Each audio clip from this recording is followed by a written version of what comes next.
గంజాయి నిర్మూలన సైబర్ నేరాల నియంత్రణపై ప్రత్యేక దృష్టి డీజీపీ ద్వారకా తిరుమలరావు ఆంధ్రప్రదేశ్ రాష్ట్రంలో గంజాయి నిర్మూలన సైబర్ క్రైమ్ నేరాల నియంత్రణపై ప్రత్యేక దృష్టి సారిస్తున్నామని ఆంధ్రప్రదేశ్ రాష్ట్ర డీజీపీ ద్వారకా తిరుమలరావు తెలియజేశారు.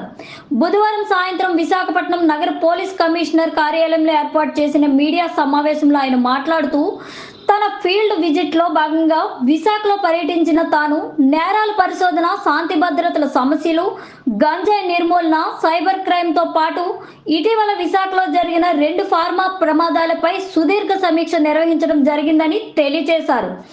ఆంధ్రప్రదేశ్ రాష్ట్రాన్ని గంజాయి రహిత రాష్ట్రంగా తీర్చిదిద్దేందుకు 5 సభ్యులతో కేబినెట్ కమిటీ ఏర్పాటు చేయడం జరుగుతుందని, త్వరలోనే యాంటీ నార్కోటిక్ టాస్క్ ఫోర్స్ ను ఏర్పాటు చేస్తున్నామని, గంజాయి నిర్మూలనకు టోల్ ఫ్రీ నెంబర్ 1972ను ఏర్పాటు చేశామని, మరో 2 రోజుల్లో ఇది అందుబాటులోకి వస్తుందని ఆయన తెలియజేశారు.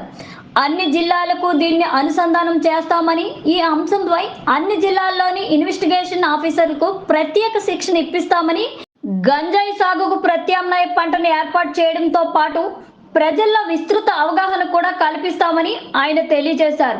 ఈ మీడియా సమావేశంలో Visakhapatnam city police commissioner Shankhabrata Bagchi, Visakhapatnam range DIG Gopinath Jatti, Visakhapatnam joint police commissioner K Fakirappa, ఎస్పీలు పాల్గొన్నారు. ఈరోజు విశాఖపట్నం ఫీల్డ్ విజిట్లో భాగంగా విశాఖపట్నం కమిషనరేట్ పరిధిలోను, అదేవిధంగా విశాఖపట్నం రేంజ్ సంబంధించిన అన్ని జిల్లాలకు సంబంధించి పోలీసింగ్ తీరుతెన్ను ఎలా ఉంది, నేరాలు ఎలా జరుగుతున్నాయి, వాటికి సంబంధించినటువంటి ఇన్వెస్టిగేషన్ ఎలా జరుగుతుంది, కేసులు డిస్పోజల్ ఎలా అవుతున్నాయి, అదేవిధంగా లా అండ్ ఆర్డర్ ఇష్యూస్ ఏమైనా ఉన్నాయా, ముఖ్యంగా ఈ ఏరియాకు సంబంధించి 2-3 ప్రాధాన్యత అంశాలు ఉన్నాయి మనకి. ఒకటి వచ్చేసి గాంజా, డ్రగ్స్, మాదక ద్రవ్యాల విషయాన్ని సమీక్షించడం. రెండవది, కొంతకాలంగా విశాఖపట్నం పరిధిలో సైబర్ క్రైమ్స్ కొంచెం పెరగడం, ఇప్పుడే కాదు చాలా కాలంగా ఉందండి. వాటిని ఎలా ఇన్వెస్టిగేషన్ చేస్తున్నారు, వాటిని కంట్రోల్ చేయడానికి ఏదైనా చర్యలు తీసుకుంటున్నారు, అదేవిధంగా ఈ మధ్య జరిగినటువంటి కొన్ని సత్ఫలితాలు వచ్చినాయి ఇక్కడ. సో వాటి గురించి అన్ని కూడా చర్చించడం జరిగింది. ఇందులో భాగంగానే ఈ మధ్య జరిగినటువంటి 2 ప్రమాదాలు అయితే ఏమి, అదేవిధంగా వేరే రాష్ట్రాల్లో జరిగినటువంటి, ఈ మధ్య వెస్ట్ బెంగాల్లో జరిగినటువంటి హాస్పిటల్లో జరిగినటువంటి సంఘటన గురించి ఇవన్నీ కూడా పూర్తిగా చర్చించడం జరిగింది. ఒక్కొక్క విషయం కొంచెం చెప్పేసి నేను తర్వాత మీకు మీరు అడిగిన ప్రశ్నలు సమాధానం చెప్తాను. రాష్ట్ర ప్రభుత్వం గంజాయి నిర్మూలన గురించి ఏపీ రాష్ట్రాన్ని పూర్తిగా గంజాయి రహిత రాష్ట్రంగా చేయడం కోసం అనేక చర్యలు తీసుకుంటా ఉంది. మీకు తెలుసు, ప్రత్యేక క్యాబినెట్ సబ్ కమిటీ 5 మంత్రులతో క్యాబినెట్ సబ్ కమిటీ ఏర్పాటు చేయడం, అందులో భాగంగా కొన్ని చర్యలు తీసుకోవాలని ఆలోచించడం. ఇంతకుముందు మనం ఏ విధంగా అయితే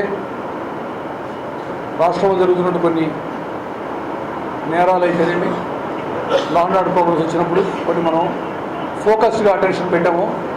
అది ఎర్రచందనం కావచ్చు, నక్సలిజం కావచ్చు, ఫ్యాక్షనిజం కావచ్చు, ఇవన్నీ చేసినప్పుడు ఏ విధంగా మనం కంట్రోల్ చేసాము. ఆ విధంగా ప్రత్యేకంగా యాంటీ నార్కోటిక్ టాస్క్ ఫోర్స్ అనేది ఒకటి పెట్టాలని చెప్పి నిర్ణయించిన ప్రభుత్వం. క్యాబినెట్ సబ్ కమిటీ దాన్ని స్టడీ చేస్తూ ఉన్నారు. దానికి సంబంధించిన ప్రతిపాదనలు పంపించాము. నా పక్కనే ఉన్నారు ఐజీ గారు ఆకే రవికృష్ణ అని, ఆయన పోస్టింగ్ ఇచ్చాం కానీ ఇంకా ఏఎన్టీఎఫ్ ఫామ్ కాలేదు కాబట్టి ఆయన ఐజీ ఏఎన్టీఎఫ్ అనలేదు. వేరే పోస్ట్ కింద చూపించి ఏఎన్టీఎఫ్కి సంబంధించినటువంటి దాన్ని రూపకల్పన చేయాలనేటువంటి టాస్క్ కూడా ఆయన కూడా జరిగింది.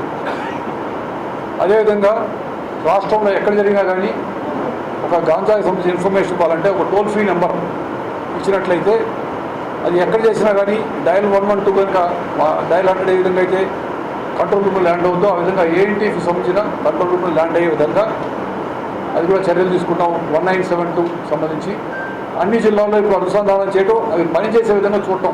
గత ఇంకో 2-3 రోజుల్లో అది పూర్తయినట్లయితే ANT formation, toll free number రావడం, అదేవిధంగా ఏఎన్టీఎఫ్తో పాటు జిల్లాలో ఉన్నటువంటి అన్ని ఐఓలందరికీ, ఇన్వెస్టిగేటింగ్ ఆఫీసర్స్, దర్యాప్తు అధికారులందరూ కూడా ప్రత్యేకమైనటువంటి ట్రైనింగ్ ఇచ్చి, ఎందుకంటే ఈ అఫెన్స్లో జాగ్రత్తగా కనుక సీజర్ చేసి కరెక్ట్గా కనుక అది ప్రూవ్ చేసినట్లయితే చాలా కఠినతరమైన శిక్షలు ఉంటాయి. సో ఆ శిక్షలు వచ్చే విధంగా ట్రైనింగ్ ఇవ్వాలని చెప్పి నిర్ణయించడం జరిగింది. ఈ అన్ని విధాలు చేయడం ద్వారా 100 days యాక్షన్ ప్లాన్ పెట్టుకొని ముందు దాన్ని కంట్రోలబుల్ లెవెల్ తీసుకొచ్చేసి ఆ తర్వాత పూర్తిగా మాకు ఏ విధంగా అయితే ఒక అఫెన్స్లో దొరికితే ఫార్వర్డ్ అండ్ బ్యాక్వర్డ్ లింకేజ్ అంటే ముందు ఎటు ఎవరి దగ్గరికి వెళ్ళబోతుంది, అదొక ఎక్కడి నుంచి సోర్స్ ఏంటి అని చెప్పి చూడటం, ఇవన్నీ చేయాలని చెప్పి ఆలోచన జరుగుతూ ఉంది. అదేవిధంగా గంజాయి విషయంలో ముఖ్యంగా సాగుని అరికట్టాలి. ఇప్పుడు ప్రస్తుతం సోయింగ్ సీజను చూస్తూ ఉన్నట్టు మంచి వర్షాలు పడుతూ ఉన్నాయి. సో ఈ సమయంలో నాట్లు వేసే సమయం కాబట్టి అది గంజాయి వేయకుండా ప్రత్యామ్నాయమైనటువంటి సీడ్స్ ఇప్పటికే చాలా ఏఎస్ఆర్ జిల్లాలో ముఖ్యంగా అభివృద్ధి ఇవ్వడం జరిగింది. ప్రత్యామ్నాయ పంట ఏర్పాట్లు అది చేయటం, అదేవిధంగా విస్తృతంగా అవగాహన కార్యక్రమం చేయడం ద్వారా అది స్కూల్స్, కాలేజెస్, పిల్లలు, పెద్దవాళ్ళు అందరిలో కూడా విస్తృతంగా అవగాహన కార్యక్రమాలు చేయడం ద్వారా దీన్ని అరికట్టాలని చెప్పి నిర్ణయించడం జరిగింది ప్రభుత్వం తరఫున. అదేవిధంగా పోలీసుకి ప్రత్యేకంగా ఈ టాస్క్ ఇచ్చారు. దీన్ని మేము కంప్లీట్ చేసి టాస్క్ సరిగ్గా ఇంప్లిమెంట్ చేసి వీళ్ళంత త్వరలో ఏపీని గంజా రహిత రాష్ట్రంగా చేయడానికి అన్ని విధాలా చర్యలు తీసుకుంటామని మేము తెలియజేసుకుంటా ఉన్నాను. అదేవిధంగా సైబర్ క్రైమ్ విషయం మీకు తెలుసు, కొన్ని ప్రత్యేకమైన ఛాలెంజెస్ ఉన్నాయి, కొన్ని సవాళ్ళు ఉన్నాయి వాటిని ఇన్వెస్టిగేట్ చేయడంలో. ఎందుకంటే నేరస్తుడు ఎక్కడున్నాడో తెలియదు, ఎక్కడున్నా కానీ ఒక విధంగా చిన్న చిన్న ఎరవేసి విక్టిమ్స్ని మాయలో పడేసి మీకు ఏదో ఒక పార్సల్ వచ్చింది, లేదా బాంబే క్రైమ్ బ్రాంచ్ మాట్లాడుతున్నాను ఇంకో విధంగా చెప్పి, లేకపోతే ఇంకో విధంగా వాళ్ళని ముందుగా లొంగ తీసుకొని కొంతమంది మహిళలతో మాట్లాడించి తర్వాత బ్లాక్మెయిల్ చేయడం అయితే ఇవన్నీ ఈ మధ్య బాగా పెరిగిపోతున్నాయి ఈ మధ్య. అదేవిధంగా ఇంతకుముందు జరుగుతున్నటువంటి ఓటీపీ క్రైమ్స్ అయితే ఇంకా జరుగుతూనే ఉన్నాయి. ఎప్పుడు కూడాను ఈ సైబర్ క్రైమ్ అరికట్టడం కోసం ఏమి చేయాలి, ఏ విధంగా అయితే రోడ్ యాక్సిడెంట్ అప్పుడు గోల్డెన్ అవర్లో చేసినట్లయితే మనం కాపాడగలుగుతాం, ప్రాణాలు కాపాడగలుగుతాం అని చెప్పినట్టే ఇక్కడ కూడాను గోల్డెన్ అవర్లో మాకు కనుక ఇన్ఫర్మేషన్ ఇచ్చినట్టయితే, అంటే అఫెన్స్ జరిగిన వెంటనే పోలీసులు సమాచారం ఇచ్చినట్లయితే ముందు ఏదైతే డబ్బులు వీరి దగ్గరికి పోయినాయో వాటిని ముందు బ్యాంక్ అకౌంట్ని అక్కడ ఫ్రీజ్ చేయించేసి తర్వాత లీగల్గా అన్ని స్టెప్స్ తీసుకొని విక్టిమ్ డబ్బులు వచ్చే విధంగా చర్యలు తీసుకుంటాం. సో దాని గురించి కూడా ఈ మధ్య ఐ థింక్ లాస్ట్ మంత్ ఎంత ₹1 కోటి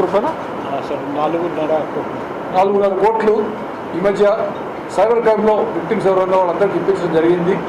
సో అవన్నీ కూడాను మిగతా రాష్ట్రంలో అన్ని చోట్ల కూడా చేసి ఇది ఇంప్లిమెంట్ చేసి, ముఖ్యంగా గోల్డెన్ అవర్లో మాకు ఇన్ఫర్మేషన్ వాళ్ళు మేము అందరినీ కోరుతున్నాము. పొరపాటు జరిగింది ఏదో తెలుసో తెలియకో అమాయకంగా మీరు ఏదైనా ఇన్ఫర్మేషన్ ఇచ్చినట్లయితే డబ్బులు కనుక ట్రాన్స్ఫర్ చేసినట్టు మళ్ళీ మాకు చెప్తే ఇమ్మీడియట్గా చేయడానికి ప్రయత్నిస్తాము. ఈ విషయంలో మీకు ప్రత్యేకంగా చెప్పాలనుకుంటుంది ఏంటంటే, ఒక వారం రోజుల క్రితం హోమ్ డిపార్ట్మెంట్ సమీక్ష చేసినప్పుడు గౌరవ ముఖ్యమంత్రి గారు ప్రతి జిల్లాలో కూడా ప్రస్తుతం మనకి 3 సైబర్ క్రైమ్ పోలీస్ స్టేషన్లు ఉన్నాయి. ఒకటి సిఐడిలోను, తర్వాత వైజాగ్లోను, విజయవాడ మాత్రమే ఉన్నాయి. ప్రతి జిల్లాలో కూడా ఒక సైబర్ క్రైమ్ పోలీస్ స్టేషన్ పెట్టాలని చెప్పి ప్రతిపాదించినప్పుడు వెంటనే అంగీకరించారు. వీళ్ళని త్వరలో దాని ప్రతిపాదన పంపించి ప్రతి జిల్లాకు ఒక సైబర్ క్రైమ్ పోలీస్ స్టేషన్ చేయడం ద్వారా, అదేవిధంగా ప్రతి పోలీస్ స్టేషన్లో కానీ అట్లీస్ట్ సబ్ డివిజన్ లెవెల్లో ఒక చిన్న టీం తయారు చేసి ఏదైనా అక్కడ అఫెన్స్ చేసినట్టయితే నార్మల్ పోలీస్ స్టేషన్లో కేసు నమోదు చేసినప్పటికీ వాటిని తొందరగా ఇన్వెస్టిగేట్ చేసి అమౌంట్ రికవర్ చేయడానికి ప్రయత్నం చేస్తామని చెప్పి తెలియజేస్తూ ఉన్నాను. సో సైబర్ క్రైమ్ మీద ప్రత్యేక దృష్టి కూడా పడాలని చెప్పి మేము ప్రత్యేకంగా అనుకుంటా ఉన్నాం.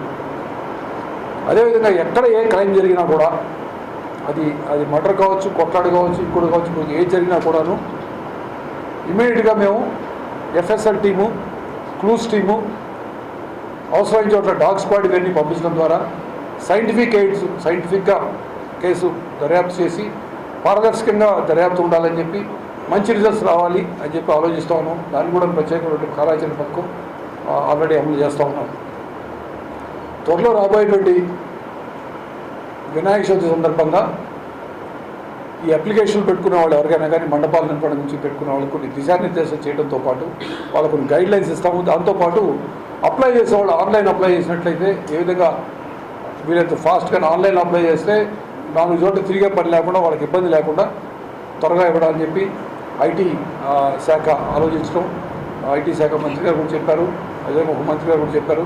దాని ప్రకారం దీన్ని కూడా వీళ్ళని త్వరలో ఇవాళ బహుశా రెడీ అయిన ఉంటుంది. వాళ్ళు ఒకసారి టెస్ట్ చెక్ చేసి రేపటికి దీన్ని ఖచ్చితంగా లాంచ్ చేస్తామని చెప్పి తెలియజేస్తా ఉన్నాం. ఇది కూడా వీళ్ళంత త్వరలో ఇవాళ కంటే ఎక్కువ రెడీ చేయడం జరుగుతుంది. అదేవిధంగా ఈ మధ్య కొన్ని ఏటీఎం థెఫ్ట్స్ జరిగినాయి. వాటికి సంబంధించి రాష్ట్ర వ్యాప్తంగా అంటే అనంతపూర్లో మన 2 గ్యాంగులు దొరికినాయి. వాటితో పాటు ఇక్కడ జరిగిన అఫెన్స్ గురించి కూడా ప్రస్తుతం మన టీమ్స్ కొన్ని బయట రాష్ట్రాల్లో ఉన్నాయి. అక్కడ అది పట్టుకొని ఇతర రాష్ట్రాలతో సమన్వయం చేసుకొని వాటిని ఇంటెక్ట్ చేయడానికి అన్ని విధాల ప్రయత్నం చేస్తాం. అదేవిధంగా నేను చెప్పినట్టు ఇండస్ట్రియల్ డిస్ప్యూట్స్, ఇండస్ట్రియల్ సేఫ్టీ విషయం అయితేనేమి, హాస్పిటల్ సేఫ్టీ విషయంలో కూడా అన్ని విధాలు చర్యలు చేసుకుంటాం. సో ఏది అయినప్పటికీ మేము చెప్పేది ఏంటంటే ప్రజలకి పోలీసింగ్ తరఫున ఏ విధమైనటువంటి శాంతి భద్రతల విషయంలో కానీ ఏదైనా కానీ మరింత మెరుగైన సేవలు అందించి ప్రజలకి వీలంత చట్టానికి లోబడి పనిచేస్తూ అన్ని విధాల కరెక్ట్గా పనిచేసి మంచి ప్రజలకు జవాబుదారితనంగా ఉండాలని చెప్పి మేమందరం కూడా తెలియజేస్తూ ఉన్నాం. ఆ విషయంలో మేము ఖచ్చితంగా పోలీసులందరం కూడా ఆ దిశలో పనిచేస్తామని మీ అందరికీ తెలియజేసుకుంటున్నాను. Thank you.